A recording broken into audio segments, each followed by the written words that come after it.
अल्लाह अवांजे रिज़िक में भी बरकत ॾींदो ऐं अवां उस्तादनि जो जेको आहे असली कमु तव्हांजो छा आहे ऐं ही कमु पैगंबरनि जो आहे।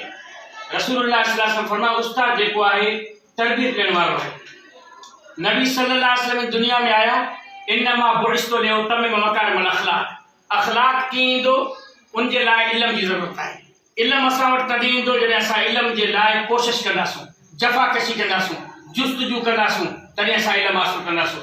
इल्म हासिलु करण खां बाद में रसूलुल्लाह सल्लल्लाहु अलैहि वसल्लम फरमायो जेको माण्हू इहो ई सोचेसि थो, इहो इरादो करेसि थो, इहो नियत करेसि थो त आउं इंशाअल्लाह पढ़ी करे फारिग थी करे अॻिते क़ौम खे सुधारींदुसि, अॻिते उम्मत मुस्लिम खे सुधारींदुसि, अॻिते इंसान ज़ात खे सुधारींदुसि, जेका बि मख़लूक अल्लाह जी इंसान आहे ऐं उनखे इहा तरबियत ॾींदुसि इल्म जी, त पोइ अल्लाह जे रसूल फरमायो उहो मुस्लिम हुजे चाहे जेका हिंदू हुजे इल्म उन वटि आहे, उन नियत सां पढ़ाइनि त